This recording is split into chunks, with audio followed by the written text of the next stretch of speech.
Good evening प्यारे प्यारे बच्चों। आज हम लोग इस सेशन का बिल्कुल लास्ट टॉपिक कवर करने जा रहे हैं। पिछली क्लास में कुछ क्वेश्चन दिए थे, पहले वो क्वेश्चन करेंगे, फिर हम इसके आगे का पार्ट करेंगे। देखिए यहाँ पर जब आप सॉल्व करेंगे तो ये है भैया 2, क्या है, दिस इज 2s, क्या आएगा 2s। जब तुम सॉल्व करोगे तो 2s आएगा, क्योंकि जो लोवेस्ट वाली है लो प्रायोरिटी वो कहाँ है, हॉरिजॉन्टल पे। जो आंसर आएगा वो क्या हो जाएगा, रिवर्स हो जाएगा, और ये क्या हो जाएगा 2r, क्या हो जाएगा 2r।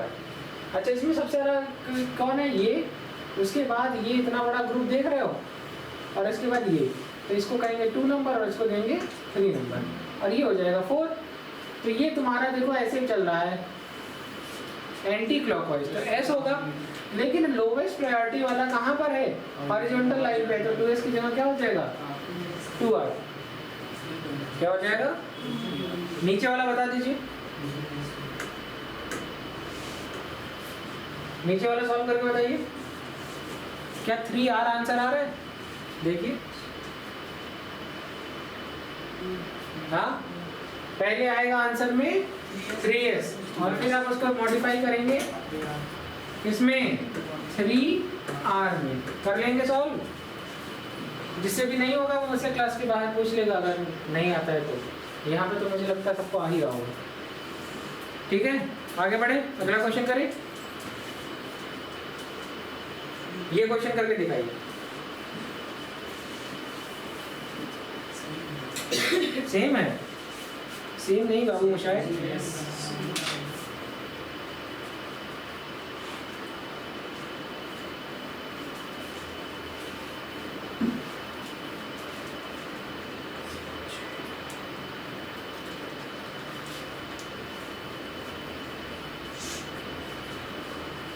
क्या आंसर आ रहा है। सबसे पहली बात देख लिया करो, लोवेस्ट लो प्रायोरिटी 1 2, और ये सब क्या 3, तो ये क्या है r, क्या रहा है, इसको करोगे क्या बनाएगा 2s 3r, क्या आएगा 3r, बिल्कुल सही बताया इस बच्चे ने। और यहाँ पे आएगा 3s, लेकिन इसको हम क्रॉस करेंगे और क्या बनाएंगे 3r, क्योंकि लोवेस्ट प्रायोरिटी कहाँ लगा है। ठीक है, सही बताया इस बच्चे ने। जिसको भी नहीं आ रहा है वो या तो कोचिंग ज्वाइन करे, या देखो पागल आदमी सब्जी वाले काम ले रहा। चलो देखिए यहाँ पर क्या लिखा हुआ है कि कन्फॉर्मर क्या है, it is a form of stereo isomer in which the isomer can be interconverted। सबसे पहली बात, मतलब हमको वहां पर क्या देखने को मिलेगा, एक्सटेंसिव रोटेशन देखने को मिलेगा कार्बन कार्बन सिंगल बॉन्ड के अलावा। क्यों, ये मॉलिक्यूल इतनी जल्दी एक दूसरे में इंटर कन्वर्ट हो रहे हैं कि इनको कभी सेपरेट करना पॉसिबल नहीं। और समझ में आती। तो सबसे पहली बात यह है कि इस कन्फॉर्मर्स को कभी अलग नहीं किया जा सकता है। अब यहाँ पर देखिए क्या लिखा हुआ है, इसको देखो इस तरीके से समझो। इस वाले डायग्राम को मैं बना रहा हूँ, सिखा रहा हूँ। ये है आगे वाला कार्बन, कौन सा कार्बन, जो आगे है, मतलब 2 कार्बन, एक आगे एक उसके पीछे, उनके बीच में सिंगल बॉन्ड है। और यहाँ लगा है CH3, यहाँ लगा है H, और यहाँ भी लगा है H। अब ये इसके पीछे वाला कार्बन है, गोला, गोला मतलब पीछे वाला कार्बन। और पीछे वाले कार्बन में जो मेथाइल ग्रुप लगा है वो बिल्कुल इसी के जस्ट पीछे है, जस्ट पीछे है। और अरे अंदर से नहीं बनाना है डायग्राम, यहाँ बाहर से जस्ट पीछे। अब इसका मतलब ये है, इसका मतलब ये है कि जैसे इस पेन के जस्ट पीछे ये वाली पेन, सामने से देखो दिखेगी क्या, नहीं, लेकिन ये पेन तुमको कब दिखेगी, 60 डिग्री हमने किया, फिर तो इसका मतलब क्या है कि ये पेन और ये पेन कब देखने को मिली, जब अलग किया। ये वाला जो फॉर्म है, इसको अगर तुम 60 डिग्री घुमाओगे, दिखा दे रहे हैं, ये बहुत मजा आ जाएगी तुम लोग को, एक बार में सीख जाओगे। अगर तुम इसको 60 डिग्री रोटेट करो, कितना डिग्री, 60 डिग्री, तो जो मैंने बनाया था उसमें बनाया था यहाँ मेथाइल, यहाँ हाइड्रोजन, फिर ऐसे गोला बनाया था, और पीछे बनाया था मेथाइल, यहाँ बनाया था हाइड्रोजन और यहाँ भी बनाया था हाइड्रोजन। मैं इसको 60 डिग्री घुमा रहा हूँ, तो एक को फिक्स रखेंगे, एक को घुमाएंगे। तो ये वाला एक मैं फिक्स रख रहा हूँ, CH3 H और H, ये मैंने फिक्स रखा। दूसरे वाले को मैं 60 डिग्री जब घुमाया तो वो CH3 कुछ यहाँ आया, ठीक है। और ये वाला हाइड्रोजन घूम करके, ये वाला हाइड्रोजन घूम करके यहाँ आएगा, तो ये वाला हाइड्रोजन कुछ यहाँ आएगा, और इसके पीछे वाला जो हाइड्रोजन था ये वाला, ये घूम करके आगे जाएगा, ये घूम करके आ गया। समझ में आ गया? तो ये वाले फॉर्म को कहते हैं एक्लिप्स्ड फॉर्म, और ये वाले फॉर्म को कहते हैं स्टैगर्ड। अच्छा एक बात बताइए, आपके घर वाले आपसे जितना दूर रहेंगे उतना आपका उनका प्यार बना रहेगा कि जितना पास रहते हैं दूर? तो यहाँ पे देखो ये सारे मैक्सिमम डिस्टेंस पे हैं, दिख रहा है? तो ये सबसे स्टेबल फॉर्म है। कौन सी फॉर्म है? स्टैगर्ड। ये कौन सी फॉर्म है? एक्लिप्स। इसके बीच में जो भी फॉर्म आएगी उसको कहेंगे स्क्यू और गाउचे। क्या कहेंगे? स्क्यू या गाउचे। नोट करिए।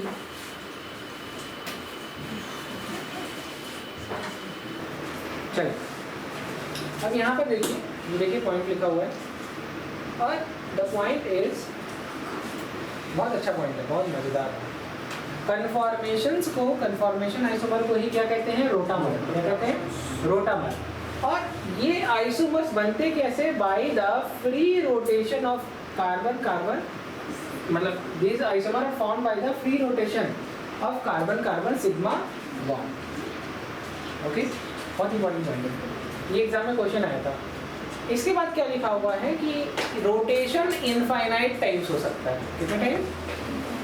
तो इसका मतलब क्या है कि जो कन्फॉर्मर्स बनेंगे, एग्जाम में क्वेश्चन आया कन्फॉर्मर्स, मतलब एक कंपाउंड दे देगा और पूछेगा कितने आइसोमर बनेंगे, कन्फॉर्मर्स कितने बनेंगे, या इसमें कितने रोटामर बनेंगे।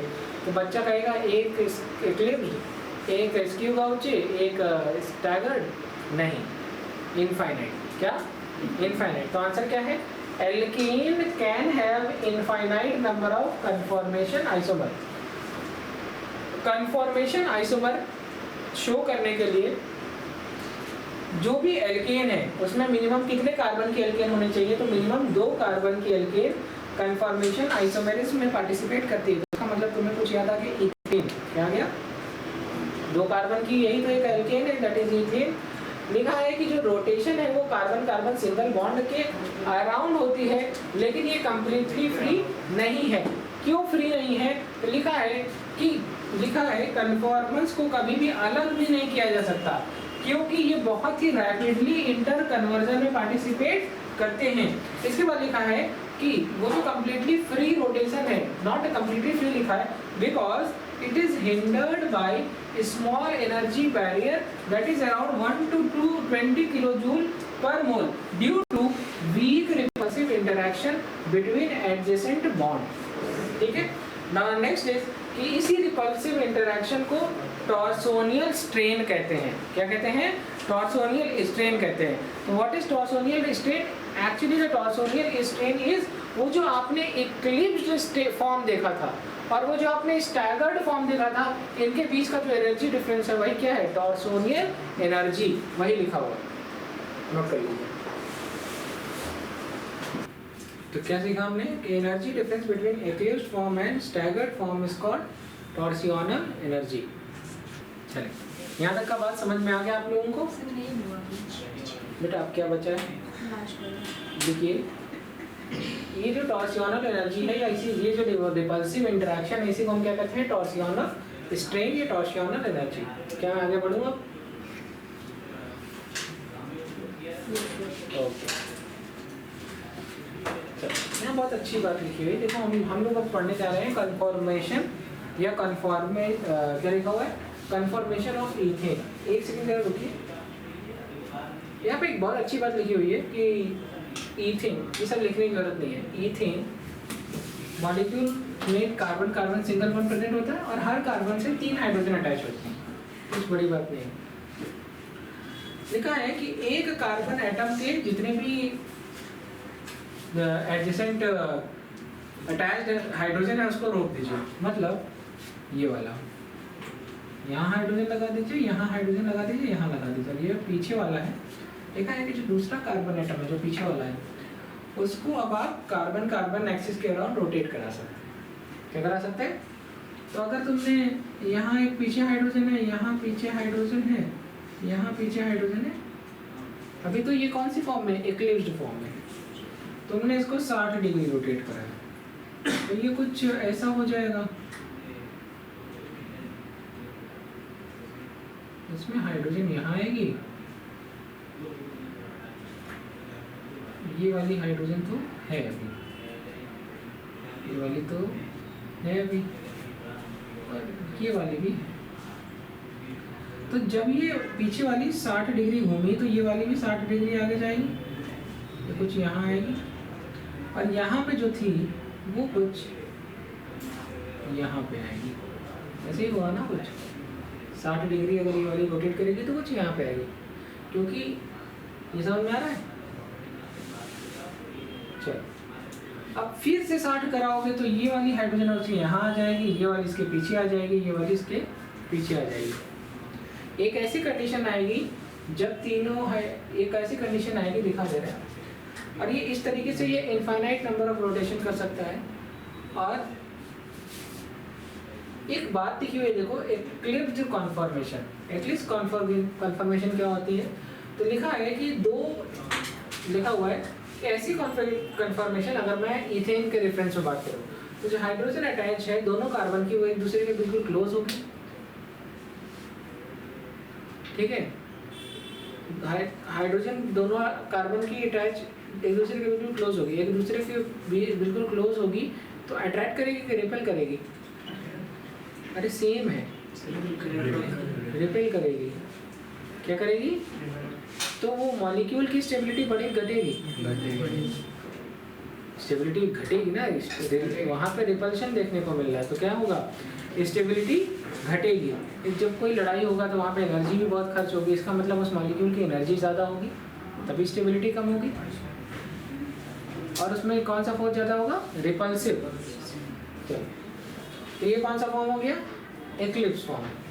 चलो स्टैगर्ड फॉर्म में जितने भी हाइड्रोजन है वो सब एक दूसरे से दूर है, जितना दूर पॉसिबल है उतना दूर है। तो वहाँ पे स्टेबिलिटी बढ़ेगी, एनर्जी घटेगी। क्या घटेगी? एनर्जी घटेगी और स्टेबिलिटी बढ़ेगी। रिपल्शन बढ़ेगा घटेगा? आप और आपका भाई एक ही कमरे में रहते हैं, आप और आपका भाई दो अलग घर में रहते हैं,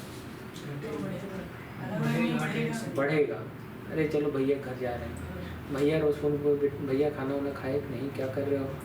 ऐसे क्या है, जैसे मैं और प्रशांत सर जब देहरादून थे तो मुझे बड़ा मोह आता, अरे भाई मेरा खाना खाया कि नहीं खाया।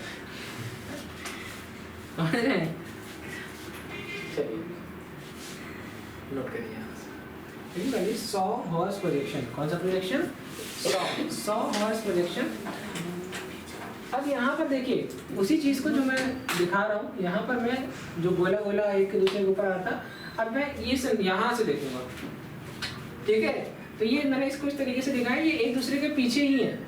ये कौन सी फॉर्म है? एक्लिप्स। और ये वाली कौन सी फॉर्म है? स्टैगर्ड। और इसके बीच की कोई भी फॉर्म को क्या कहेंगे? स्क्यू या गाउचे। समझ में आया? क्या लिखा हुआ है? Any other conformation between eclipse and staggered is called skew और गाउचे। क्या कहलाएगा? और यहाँ पर कितने हाइड्रोजन विजिबल हैं? 3। यहाँ पर कितनी है? 6 के 6 विजिबल है, ठीक है। नोट करिए।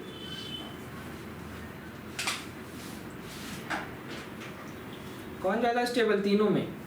सबसे ज्यादा स्टेबल कौन होगा? स्टैगर्ड। उससे कम स्क्यू और गाउचे। सबसे कम? अरे स्क्यू और गाउचे में कुछ तो रोटेशन हो ही रहा है। सबसे कम एक्लिप्स्ड।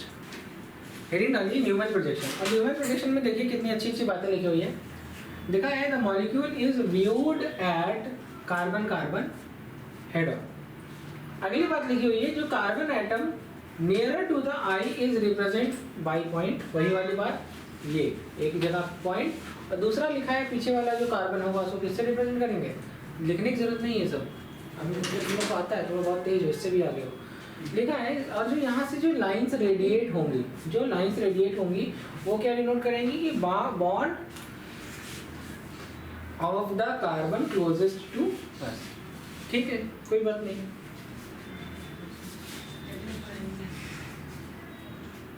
यहाँ पर एक बात लिखी है, बात को समझिए। एक बात लिखी है कि जो डाईहेड्रल एंगल है एक्लिप्स्ड फॉर्म का, अच्छा जस्ट पीछे पीछे थी दो चीज, तो इनके बीच का एंगल क्या है 0 डिग्री, और एक ऐसे है और एक बिल्कुल घूम करके एकदम नीचे की साइड आ गया 180। तो स्टैगर्ड में मैक्सिमम कितना होगा 180, और स्क्यू और गाउचे में कितना डायहेड्रल होगा एंगल होगा 60 डिग्री। किसमें कितना डिग्री? स्क्यू गाउचे में नहीं, सिर्फ एक्लिप्स्ड में। लिखा हुआ है कि ये जो लाइंस है कहाँ से निकल रही है, सरकमफेरेंस से। ये क्या दिखा रही है कि कार्बन, वो कार्बन जो पीछे वाला है उससे लगे हुए बॉन्ड दिखा रही है। लिखा है कि स्टैगर्ड फॉर्म में जो हाइड्रोजन और न्यूक्लियस की डिस्टेंस होती है वो 2.55 एंगस्ट्रॉम के आसपास होती है, और इस एक्लिप्स्ड फॉर्म में जो डिस्टेंस होती है वो होती है 2.29 एंगस्ट्रॉम के आसपास। तो ये वाला पॉइंट आपको नोट करना है, ये मत लिखिए, ये मत लिखिए, ये लिख लीजिए 3, ये नोट कर लीजिए पॉइंट। क्या लिखा है? स्टैगर्ड फॉर्म में कितना डायहेड्रल एंगल 180 डिग्री। ये देखिए, ये नियरर वाला कार्बन है और ये दूर वाला कार्बन है। ये सिंबल सिखाया है ना आपको, नोट करिए, आगे बढ़े। चलिए ये देख जरूर लीजिए, लेकिन जैसे मैं बनाऊंगा वैसे लिखिएगा, क्योंकि ऐसे तो आपकी पूरी कॉपी ही भर जाएगी। ये फॉर्म है स्टैगर्ड फॉर्म। कौन सा फॉर्म है? स्टैगर्ड। देख रहे हैं ये सब इस तरीके से सारे हाइड्रोजन एक दूसरे से 60-60 डिग्री। अब देखो इसको सीखते कैसे हैं, मुझसे बच्चे कह सकते हैं कि पहले आप मुझे समझाइए कि ये कैसे स्टैगर्ड फॉर्म, ये सब फॉर्म। तो मैंने दिखाया था कि 60-60 डिग्री हम उसको रोटेट कराते जाएंगे। ये जो देखा दूसरा फॉर्म है, ये है एक्लिप्स्ड फॉर्म। ठीक है, ये दूसरा जो फॉर्म है ये कौन सा है? एक्लिप्स। लेकिन इसके बीच में जितने भी होते हैं वो क्या होते हैं? स्क्यू और गाउचे। ये सब मैंने पढ़ा दिया है, ये आप लोग को आता भी है, लेकिन कॉपी में कैसे करें? तो कॉपी में लिखने का एक बहुत अच्छे तरीके से मैं लिखवाने जा रहा हूँ। वैसे लिखिएगा लिमिटेड स्पेस में पूरा का पूरा पॉइंट। ओके, चलो देखिए कोई ब्लैंक पेज है तो इसमें पढ़ेंगे। ठीक है, इसको नोट करिए। यहाँ पे कौन सा फॉर्म है? एक्लिप्स, स्क्यू और गाउचे, और ये है स्टैगर्ड। तो यहाँ पर हमें मिनिमम मैक्सिमम रिपल्शन देखने को मिलता है, मैक्सिमम एनर्जी देखने को मिलती है, मिनिमम स्टेबिलिटी देखने को मिलती है। Minimum repulsion, minimum energy, maximum stability. Point लिखिए, यहाँ पर देखिए क्या लिखा है? Relative stability of conformation. सबसे ज़्यादा किसकी है? स्टैगर्ड की, उसके बाद स्क्यू और सबसे कम एक्लिप्स। देखिए स्टेबिलिटी ऑर्डर या रिलेटिव स्टेबिलिटी ऑफ कॉन्फॉर्मेशन, या आप सिंपली लिख सकते हैं स्टेबिलिटी ऑर्डर। स्टेबिलिटी ऑर्डर, ये मत लिखो, कॉन्फॉर्मेशन लिखना बड़ा बार बार, ऐसे लिख दीजिए स्टैगर्ड, स्क्यू और गाउचे, स्क्यू और गाउचे, और लिख दीजिए एक्लिप्स। लिखा हुआ है एक्लिप्स्ड में बॉन्ड्स आर, केवल इसी के नीचे लिख लीजिएगा, मैं तो ये कहूँगा, आपको सजेशन दूंगा, bonds are very close and have maximum repulsion. हालांकि लिखवा रखा है, कोई जरूरत नहीं लिखने की, लेकिन फिर भी लिखना चाहें तो स्टेबिलिटी ऑर्डर बनाइएगा, उसी के नीचे लिखिएगा कि बॉन्ड्स आर वेरी क्लोज, और क्या लिख सकते हैं? Maximum repulsion. स्टैगर्ड में क्या लिख सकते हैं? Bonds are at maximum distance. तो और क्या है इसमें? Minimum repulsion. लिमिटेड वर्ड्स में भी आप लिख सकते हैं अगर आप इस तरीके से लिखना चाहें, जैसा कि मैंने लिख रखा है। आगे बढ़ जाऊं?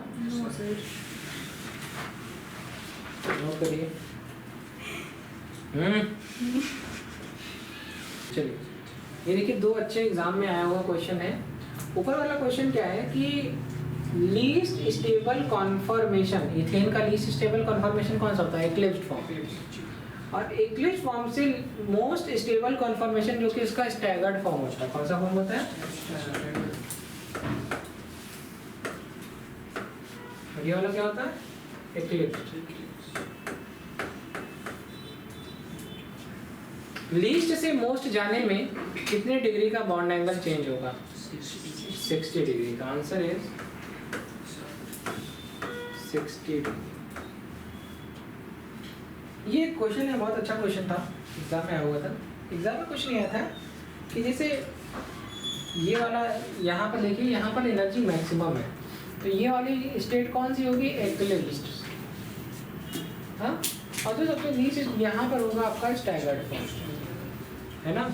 Minimum energy, maximum stability. सवाल एग्जामिनर का ये था कि इसके बीच में जो एनर्जी का डिफरेंस है वो 12.5 किलो जूल पर मोल है। कितने का एनर्जी डिफरेंस है? 12.5 किलो जूल पर मोल।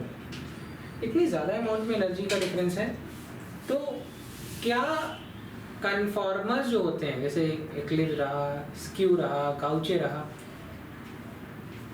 इनको हम एनर्जी डिफरेंस की बेसिस पे आइसोलेट नहीं कर सकते क्या? कर तो सकते हैं, लेकिन आपने इसी टॉपिक के शुरुआत में क्या पढ़ा था? कन्फॉर्मर्स को कभी भी अलग आइसोलेट, क्या रीज़न है? क्योंकि द रीज़न इज कि सिर्फ इंटरनल एनर्जी ही इम्पॉर्टेंट नहीं है, यहाँ पर मॉलिक्यूल का कोलिजन भी हो रहा होता है, और कोलिजन एनर्जी इस एनर्जी के डिफरेंस से भी ज़्यादा होती है, तो वो इसकी कमी को पूरा कर देती है, जिसकी वजह से टॉर्सियोनल एनर्जी का जो डिफरेंस है, इससे ज़्यादा एनर्जी किसकी होती है? कोलिजन एनर्जी की, और वो एनर्जी इसकी कमी को, ये जो टॉर्सियोनल एनर्जी है, इसकी कमी को ओवरकम करा देती है, जिसकी वजह से मॉलिक्यूल क्या होते हैं? इंटर कन्वर्ट होते रहते हैं। तो आप मॉलिक्यूल का इंटर कन्वर्जन रोक नहीं सकते, क्योंकि यहाँ पर सिर्फ टॉर्सियोनल एनर्जी नहीं, कोलिजन एनर्जी बहुत ज़्यादा हो जाती है टॉर्सियोनल से, तो वो टॉर्सियोनल से तो नहीं, लेकिन कोलिजन एनर्जी की अमाउंट ऑफ एनर्जी की मदद से ही वो इंटर कन्वर्ट हो जाता है। बात समझ में आ गई? पॉइंट लिखिए क्या? ह्यूज अमाउंट ऑफ एनर्जी, तो क्या लिखा हुआ है? This amount of energy is not sufficient to prevent the rotation because huge amount of energy is provided by intermolecular collision. Okay, note कर लीजिए। यहाँ पर देखिए कुछ स्ट्रक्चर्स हैं, और हमने स्टार्ट किया, देखो इसके जस्ट पीछे, इसके जस्ट पीछे, इसके जस्ट पीछे, और इवन सेम स्पीसीज एक दूसरे के पीछे, मिथाइल के पीछे मिथाइल लगा, तो ये मुझे ऐसा लग रहा है कि दिस इज फुल्ली एक्लिप्स्ड, है ना? और डाइहेड्रल एंगल कितना है आपका? 0 degree. Fully eclipsed, dihedral angle 0 degree. Most stable, least stable? Least stable. लेकिन जब मैं और आगे जाता हूँ तो मुझे ये वाला फॉर्म भी 60 डिग्री मैंने किया, ये वाला फॉर्म मुझे 60 डिग्री इधर आया, ठीक है? पहले ये बना होगा तो ये 60 डिग्री शिफ्ट किया है तो ऐसे बना है, तो ये वाला फॉर्म तो मैंने सिखा दिया है। तो 60 डिग्री जब आप शिफ्ट करते हैं तो ये एक ऐसा पॉइंट आता है जब ये मेथाइल और ये मेथाइल एक दूसरे के जस्ट अपोजिट है, ये हाइड्रोजन, ये सारे एक दूसरे के अपोजिट है। मुझे ऐसा लग रहा है कि इसके बीच का जो बॉन्ड एंगल है वो 180 डिग्री। तो सबसे पहली बात यहाँ पर, this is fully staggered form.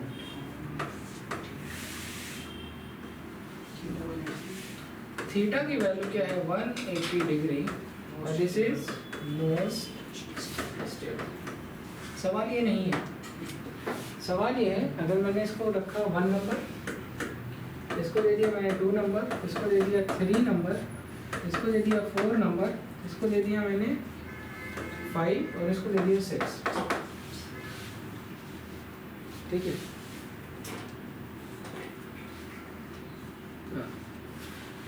तो सवाल इस इसका स्टेबिलिटी ऑर्डर बनाइए। तो सबसे ज्यादा स्टेबल तो चौथा होगा, और सबसे कम होगा पहला, इसके बीच का बनाइए।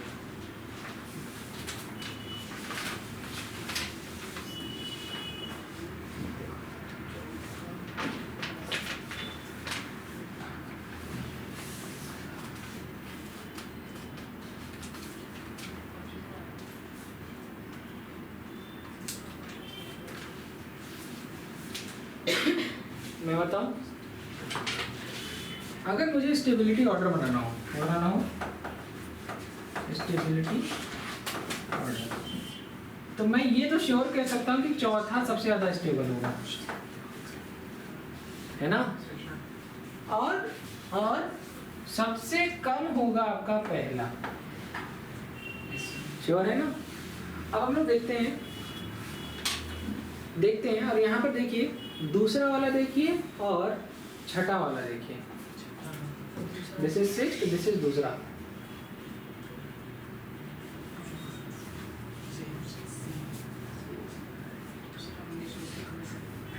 देखिए जो चीज ये इस साइड कर रहा है वही चीज ऐसा लग रहा है इधर से, तो ये दोनों सेम टाइप का कंपाउंड है ना, तो ऐसा लग रहा है कि इन दोनों का जो स्टेबिलिटी ऑर्डर में स्थान है वो बराबर है, दूसरा और छठा। लेकिन अब कहेंगे दूसरे और तीसरे में वो कंपेयर करिए, जरा तीसरा देखिए है तो एक्लिप्स लेकिन पार्शियल है।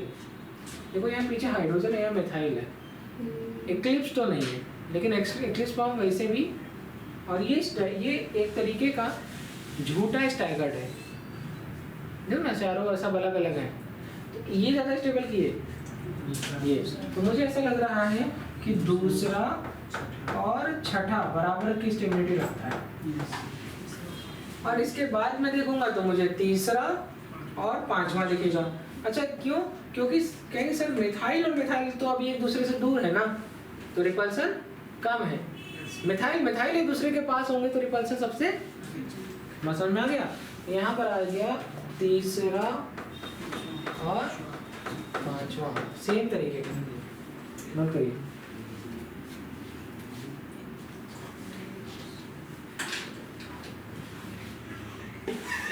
आज तो गुलाब जामुन भी खिलाया, लड्डू भी खिलाया, आज तो तुम लोग को और मेहनत से पढ़ना चाहिए।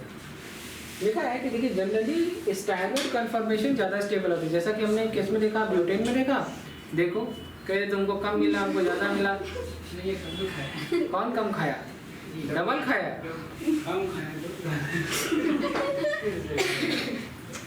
ये लड़के जो है जैसे शादी में जाएंगे तो कितना खा लें, यहाँ तक फिर घर आ करके टॉयलेट में मिलेंगे।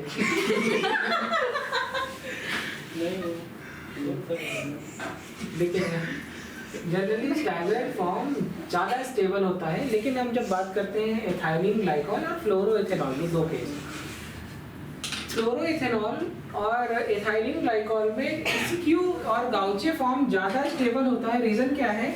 इंटरमॉलिक्यूलर हाइड्रोजन बॉन्डिंग, ये है this is intra molecular, intra मतलब विद इन, एक ही मॉलिक्यूल के अंदर हाइड्रोजन बॉन्ड है तो with in molecular hydrogen bonding, ठीक है। यही सेम चीज़ हमको यहाँ पर भी देखने को मिलती है, दिस इज इंट्रा मॉलिक्यूलर, ज़्यादा खाए तो क्या, अच्छा मम्मी बता दिया आज, मम्मी सर जो है गुलाब जामुन बंटवाए हैं और हैं, बताओ ऐसे लोग साथ बैठ रहे हैं, रफ नहीं छोड़ रहे हैं, अरे दुनिया क्या क्या फाड़ रही, तुम जो है कॉफी फाड़ने में लगे हो तुम लोग यार, छोड़ करो। चलिए बिल्कुल लास्ट है, अब ये आखिरी टॉपिक हम पढ़ रहे हैं, conformation in cyclohexane. According to Mohr and Sachse, cyclohexane is strainless ring and it exist in two extreme form, एक फॉर्म आपका ये बोट नुमा है और ये कैसा है, चेयर। अब जब मैं स्टेबिलिटी ऑर्डर की बात करता हूँ तो स्टेबिलिटी ऑर्डर सबसे ज़्यादा होती है किसकी, चेयर की, ये चेयर है, चेयर के बाद आती है ट्विस्ट बोट, कैसी बोट, ट्विस्ट बोट शेप, उसके बाद बोट शेप आता है, फिर आता है half chair, half chair shape is least stable and the most energetic, और इसी के साथ आपका ये चैप्टर खत्म हुआ और आप यहाँ पर लिख सकते हैं, ठीक है। चलिए नेक्स्ट क्लास में मिलेंगे नए टॉपिक के साथ, थैंक यू।